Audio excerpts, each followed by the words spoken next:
right, Ameet Khabra, thank you so much for joining me on the Positioning to Profit podcast. Super excited to have you on. I was like, oh my gosh, we could talk about this, we could talk about that. So there's lots to talk about. I'm excited to have you here. You are the founder of Hop Skip Media and are a digital traffic expert. So this is an area that is very elusive for a lot of people. So I can't wait to dive in on so many topics. First and foremost, welcome. It is so good to have you here. Thank you so much for having me here, Patty. I'm very excited. That's awesome. So tell the listeners just a little bit about you. I know you started your business at the age of 19, which is so impressive. And I'd love to hear the story of where people didn't think you could do it. What was your processing? Did you come from a family of entrepreneurs? Yes and no. So my dad owned and operated, or he still technically does, I guess, taxis. So in a sense, he owned a small business. My mom was really, really into like owning a business, but never actually did. So she would constantly look at franchises and talk about how she wanted to buy one, but then just never ever got the opportunity to do so. But I think it was just kind of watching them, and and part of my personality too, which is a combination of both of them, where my mom likes to kind of tell it how it is, and my dad's the exact same way, and I unfortunately, or fortunately, depends on how you want to look at it, inherited that both from them. So then when I tried working for other people, it did not go very well. Like to the point where I literally look at my boss and tell him to go fuck himself, like in front of people. Like it was bad. It was pretty bad. Oh my God, are we twins? That's hilarious. I like at that point I didn't really, I was too young to really realize that maybe I shouldn't be doing stuff like that. And I also knew that I was one of very few in the city that knew how to do what I did. And they had all of my employers had made it so abundantly clear that I was this rare gem. So at that point, I was like, I'm untouchable. Like I could do anything at this point. And that was maybe their first mistake and my first mistake in realizing it. So then I just went off on a tirade, really, to the point where I had actually, like, I did it to 3 bosses, where I literally sat there and I was like, you can go fuck yourself, and then walked up and went back to my desk and continued to work. And I was like, you're gonna do nothing. I'm gonna go back to my job. And that was the end of it. Nobody ever had like, it's kind of funny because you kind of watch these men walk around and you think that they're all these really tough and they'll tell everybody off, and then there's little me coming walking in, saying what I have to, walking away and being like, you're not gonna do shit, are you? And they're like, nope, we're not gonna do anything. Wow. So then eventually at one point I kind of sat there and looked at myself and I was like, you know what, I don't think I'm a good employee. Like, I don't think this is an option for me anymore. So starting my own thing was kind of my own, like, honestly, kind of my only option. Yeah, I'm really curious. So like pushing the envelope, that's something that you learned from your parents in a good way, right? So it's a really good skill to have.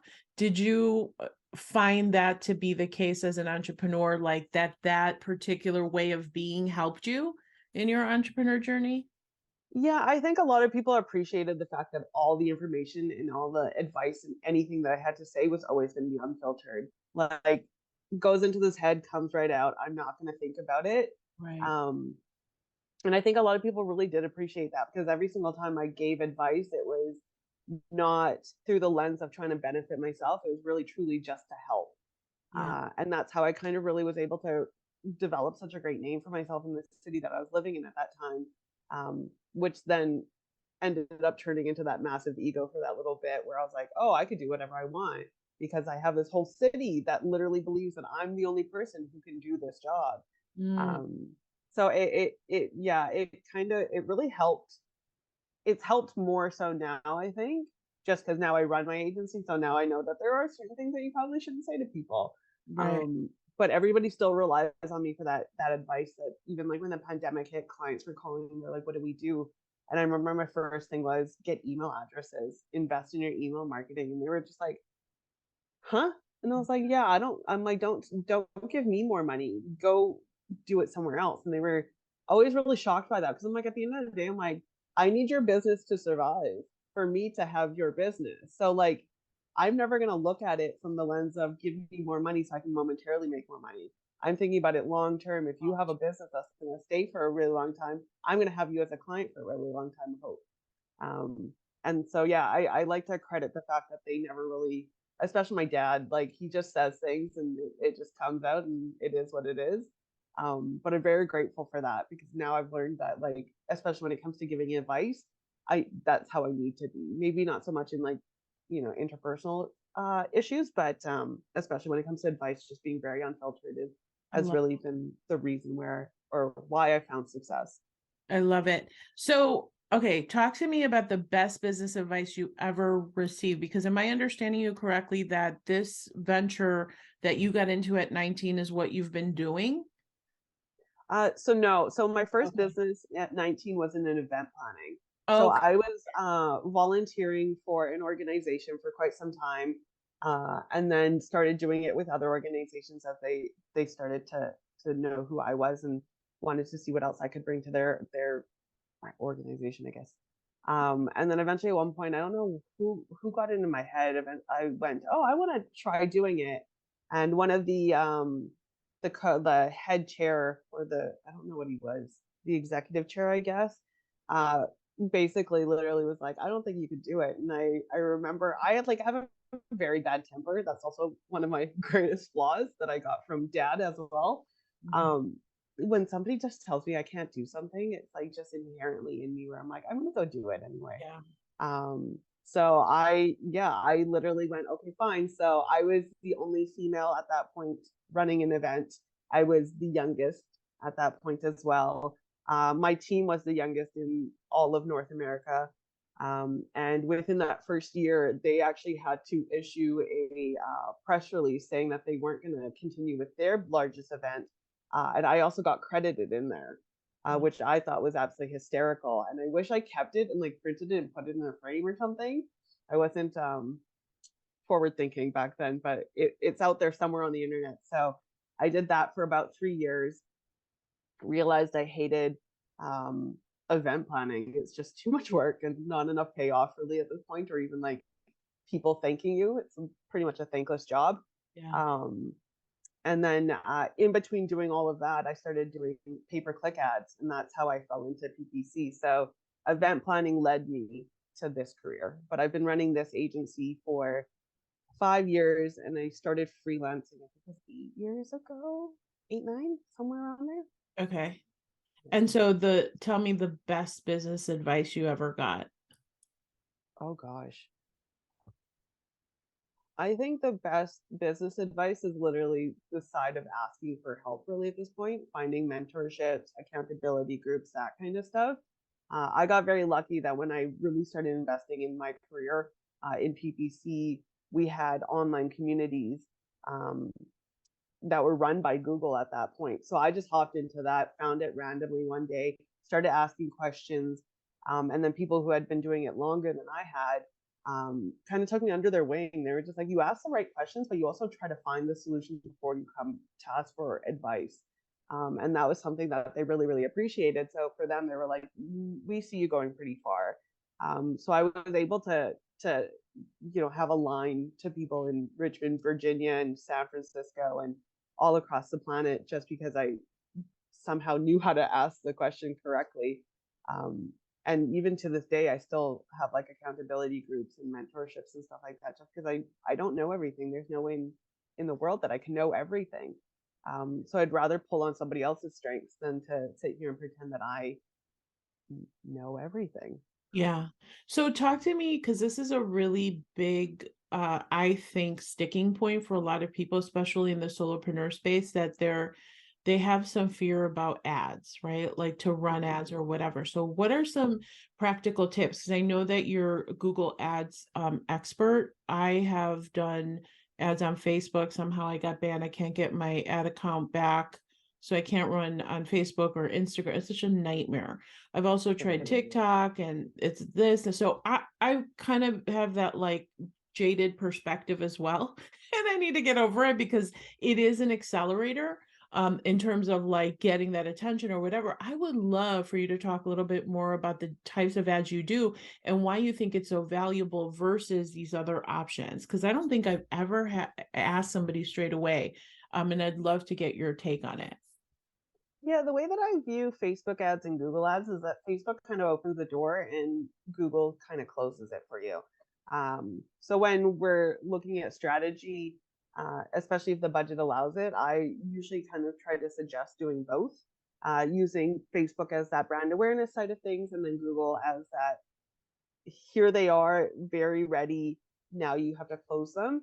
Um, but predominantly, my career has been in Google Ads, mainly in the lead generation side of things. Mm-hmm. Worked with a lot of automotive dealers and then a lot of home developers, and now just service-based businesses and stuff. Mm-hmm. Um, and I always like to say with Google, you're finding people who are looking for you, right? So uh, the best example that I love using is a plumber. Really, at this point, um, you if your pipe bursts, the first place you're not going to go is Facebook or Instagram. Like you're not going to sit there and be like, "Hey, does anybody know a plumber?" You're Right. literally going to go into Google, say, "My pipe burst. How do I fix it?" Or "My pipe burst. I'm looking for an emergency um, uh, plumber." Really, at that point. So if you're not in Google, and especially on the ad side of things, um, you're likely not going to be found. Nobody, especially when you're in an emergency, you're not going to scroll. Like nobody's going to sit there and look at the reviews. They're literally looking for that top person, and then they want to call that person right away. And that's how I kind of like to describe Google Ads, is in that sense that when people are looking for you, they're going to Google or Yeah. like another search engine or something along those lines. But that's usually um, the best way to describe it, is just like, even for business advice, you're not going to Facebook or Instagram. You're not going to sit there and type Instagram or into Instagram and be like, I need business inspiration or something like that, or how do I create a contract.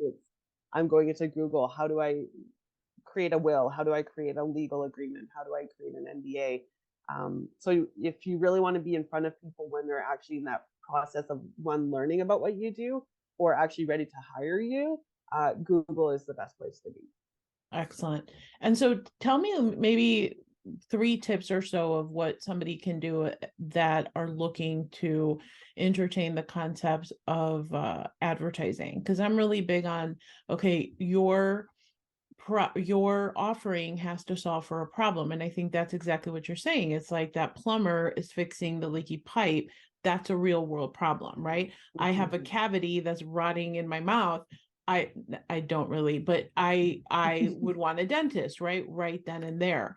So that in place where people have a real problem that they're solving for, what are some things that they can do to start kind of putting themselves out there, in your opinion, and migrating to paid potentially? I think really at this point, it's more or less of figuring out what your numbers are. More often than not, clients come to us and they're like, we have no idea what we're doing. Not necessarily in like their business, but they mean it in their numbers. They might have a rough idea of what their margins look like, but they don't have a solid idea. They might have a rough idea of how many um, calls they need to close one sale, but again, not it's not being tracked. Yeah. And that's something that we try to really encourage our clients to do, is track how many leads you get in a week and how many of those leads actually convert. Because then at the end of the day, we can look at it and be like, okay, if I brought you 10 leads and 2 of them are converting, and they convert at, let's say, $1,500 each, you've made $3,000 a week. So then back when we're working backwards, we can figure out how much money we need to spend on ads, but then how much we need to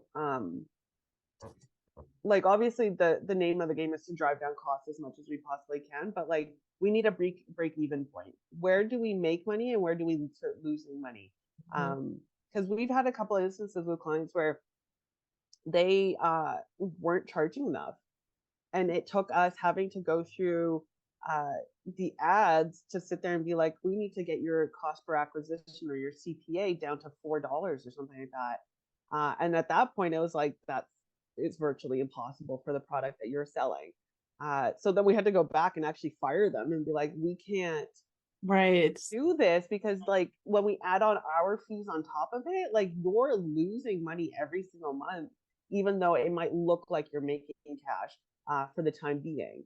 Right. And it's one of those really kind of interesting conversations because it takes them a second to really process that, because they obviously that's not what you're expecting when you're walking into it, like into a meeting with your ad agency, is not to hear, hey, you're not charging enough, we can't work with you anymore, because like either we're robbing you of potentially thousands of dollars that you're going to find out about in the next 2 to 3 months, if you're doing your books correctly, and then we're going to look like the assholes really at this point, or we just do what I believe is right and tell you right now, and then hopefully when you do get your pricing in check, you come back to us, and that again, that long-standing relationship is what I look for everything. It's not um, having you around for a month or two. It doesn't pay the bills as well as having you around for 2 3 years Yeah. would. So that's always something that's in the back of my head, where it's just like you really have to know your numbers before you start, so that way you really have a better idea of what your budgeting should look like. And then once you have a better idea of that, then it's a matter of just looking at what the competitive landscape looks like for you. Is it really highly competitive? Is it not? Let's look at what your competitors are doing. Are they predominantly in Google? Are they predominantly on Facebook? Let's look at what their ads are talking about. How can we take that and improve upon it? Is always a really big one. And then number 3, I would say Google Analytics. That's another place where a lot of clients fall behind, is that they'll have Google Analytics, but then they're not tracking their conversions. So oftentimes they'll be like, yeah, my website converts. And I'm like, well, how well? And they're like, we don't know. And I'm like, and Yeah. it's like basically stabbing me in the heart. Like I it it hurts. It really hurts because it's just You're like, my entire life revolves around conversion tracking. If we're not tracking it, I don't want your account. Like, and it's really funny working with some accounts where they're like, we're only doing brand awareness, and I'm like, you basically want me to die really at this point. Like, I can't handle it. I understand the importance of brand awareness, and I will always talk about the importance of brand awareness, but conversion tracking is literally my entire life. So it's kind of funny when they'll sit there and be like, yes, it converts, and then you don't really know those numbers. So um, if you don't know how to do the conversion tracking, then hiring somebody to help you with that is obviously going to be a great resource, and it's worth the money, because then at the very least, you know how well organic is doing for you, how well social is doing for you, how well paid ads are doing for you, which is incredibly important, especially when you're spending money on ads. You're going to want to know if you're actually getting that return back. And a lot of people like to look at it and be like, yes, I'm making money off of the ads, when really in reality, it might be organic.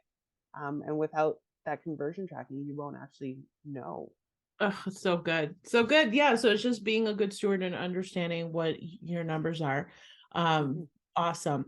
All right. So a super quick story, because this caught my eye, where you feel like, am I paraphrasing this correctly? Like getting sued was the best thing that ever happened to you. Can you give Yeah, a little it snapshot of was. that? Yeah, so I started full-time freelancing at the end of, I want to say 2015. Yeah, so about 7 years ago, I think. Yeah, 7 years ago. Um, and I literally just took on the first client I possibly could find, really, at this point. It was a referral from a friend. It was her accountant. I figured, it'll be okay. He didn't really argue price when I gave it to him. And then eventually at one point he goes, oh, I want a website and social media and content written. And I went, okay, sure, I could Yeah. figure that out for you. Um, and then I just hired a bunch of contractors and then essentially just went off on that. And he signed the agreement. And the red flags that I picked up on, but didn't really think about, was him kind of boasting about how he had worked with another agency and they didn't really do exactly what he wanted him to do. So he almost like bullied them into giving him like three free months of work or something like that, because he had threatened, I don't know if it was a lawsuit or if it was just like negative reviews or something like that, but something bad enough that the agency was like, here, we'll just give you free work. Um, and you could tell that he was very proud of himself over that. And I heard it and I went, okay, yeah, whatever, it's fine. Like, Oh my God. you don't think it's going to happen to you, right? Right. Um, so within, I think it was 18 days of taking over his account, and this is during like the winter months. So this is literally December. So like basically literally 7 years ago. Yeah. Um, and he sits there and he's like, you're not doing, like, all my calls have dropped off. And I'm like, yeah, because everybody's off for Christmas. Like, no shit. And he started like making a whole stink of it. So then eventually we just stopped the pay-per-click side of things and continued off with everything else. And within 45 days, it was good fun. He like basically sat there and was like, I'm not paying for any of this. And I remember, like, even when I got my deposits, it was like literally the day of. Like, he was so quick with everything else that it was just like kind of really strange. And I remember going, well, we have a signed agreement. So, like, you kind of don't have a choice here. Mm-hmm. And his last email to me was, see you in court. And again, little feisty Ameet, who doesn't know when to back down, literally called, I think it was from, must have been like 8 p.m. at night. I had happened to, like, very luckily cross paths with somebody who did civil claims. And I wasn't very aware of what was going on at that point, like how to do anything in terms of legal stuff. So I called him in the middle of his family dinner and I was like, Wayne, I need your help. So he walks away from his family dinner, has his call with me. He's like, send me the information. I'll go home after this dinner, put everything together, file the suit for tomorrow morning. And that's basically what ended up happening. The next morning, he got slapped with the lawsuit. And I think it's 21 days for a countersuit or something like that. So naturally, that's exactly what he did. He waited the full 21 days, went for the max amount, which was 50,000. So civil claims is 50 grand or less. Yeah, saying that that's how much money he had lost in business. Oh my God. Which was obviously ridiculous. And I remember sitting there, and I honestly, for him, it was more of a scare tactic, obviously, because he just saw this little girl walk through, and he was just like, okay, well, like, I think there's always this notion that like women of color will back down faster. Yeah. And I think that was his notion as well. And I was like, no, we're a little bit feistier. We know how to fight. Like, wow. we know how to fight. So for me, I kind of sat there and I'm like, yeah, that's not who I am. That's not how my parents raised me. Like, that's just not going to happen. And I think him getting that lawsuit literally the day after he had sent that email must have been really like an experience for him in that sense too, because I don't think he thought I would do it. But that kind of actually triggered like basically the worst year of my life, really, at this point. I ended up like, I was in the middle of closing 3 or 4 other deals with other people, and all of them fell through. And some people were like, well, maybe they just weren't ready. And I was like, no, I think it was my energy.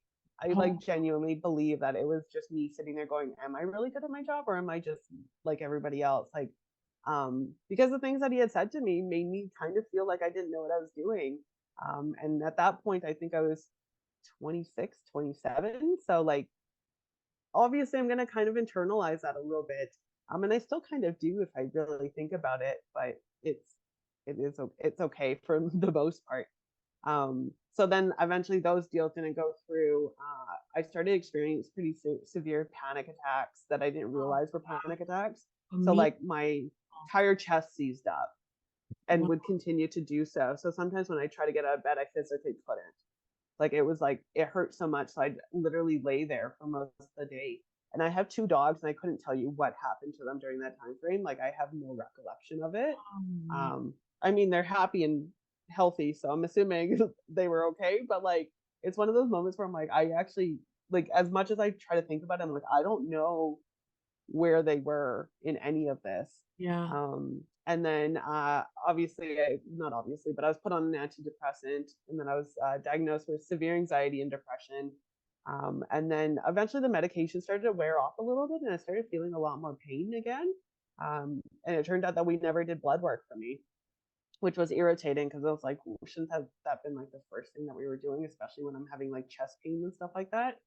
So we go in and find out that I'm type 2 diabetic as well, and pretty severely, to the point where it's like high enough that it could have basically killed me. So then obviously we're rushing to figure that out. All the money that I had saved was gone.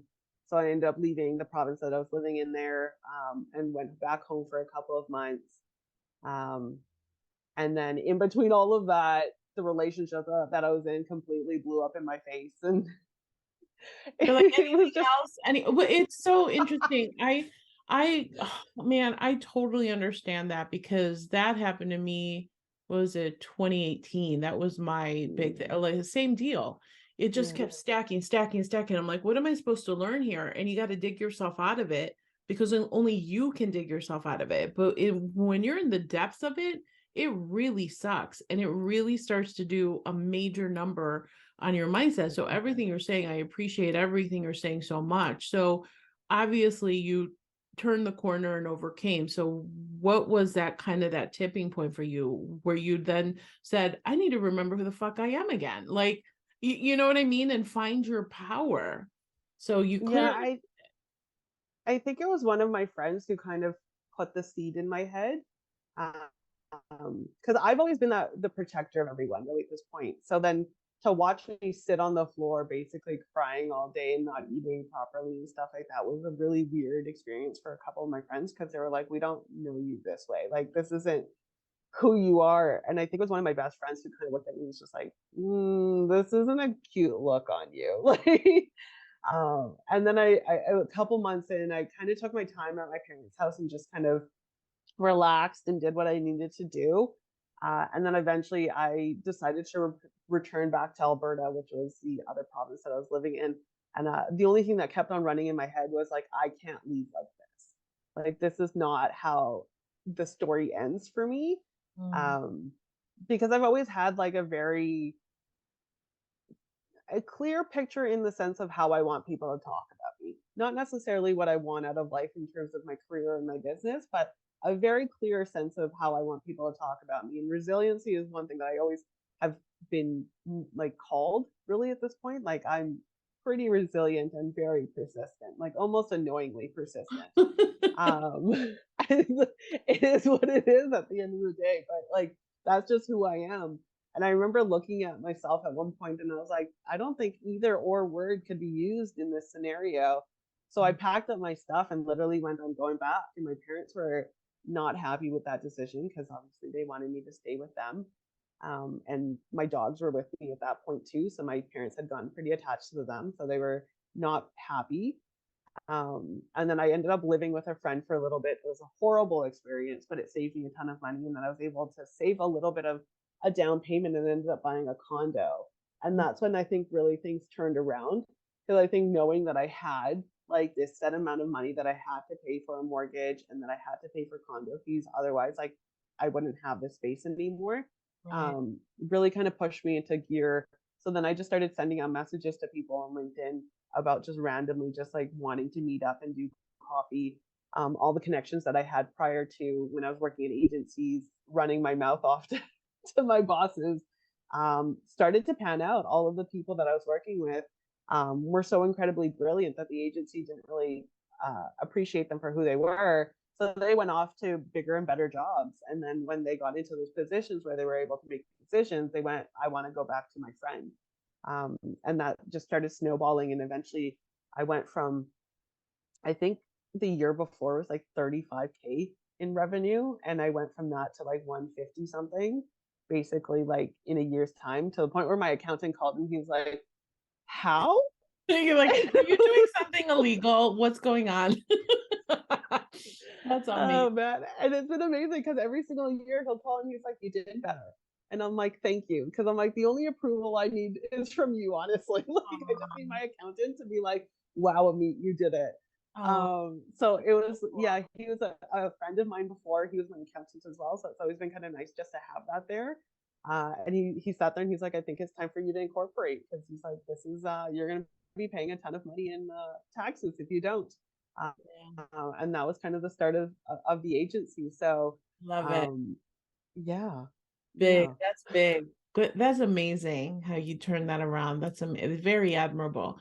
And it does. It shows like the resilience, the tenacity, and all the things that are just so essential. So, all right, we are turning the corner to the fast five questions and intuitively just answer short answers to these five questions. Are you ready?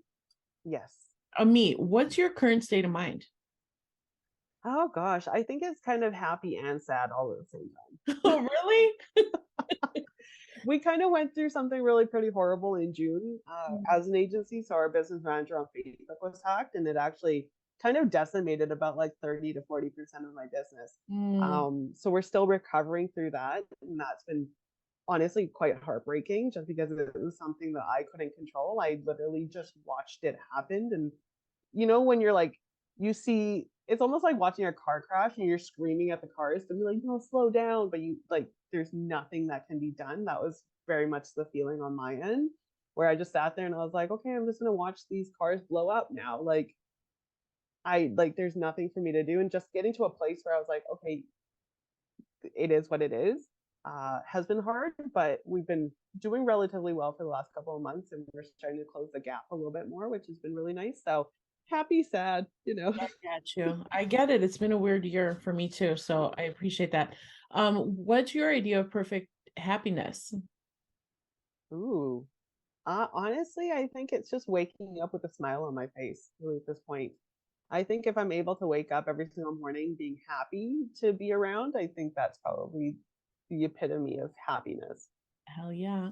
Okay, what's your greatest extravagance? Ooh. I did buy a Louis Vuitton bag not too long ago, so Eh, that, check the yeah. box. What cool tool have you discovered that has made your life oh so sweet?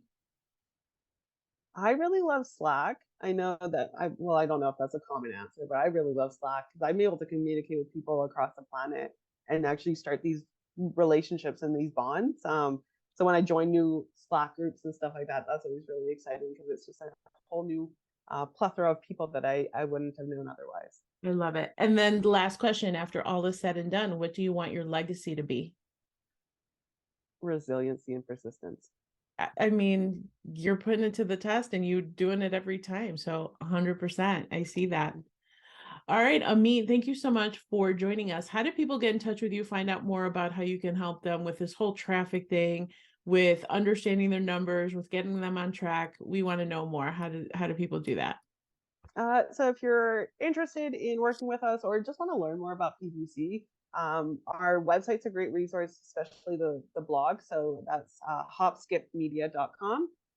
And then our Instagram page on Instagram is AdWords Girl. So ADWORDSGIRL is a really great resource. So we do about 3 posts a week. A couple more technical, some are a little bit more fun, but it's usually revolved around PPC. And I feel like a lot of people find a lot of value in it. I hope they do. So if you want to learn more, those are the 2 great places to go. Thank you so much. We're going to be including those in the show notes. Make sure to check it out and connect with Ameet at AdWords Girl on Instagram as well. So Ameet, thank you so much for sharing your stories and continued success to you. You're doing awesome things. Thank you so much.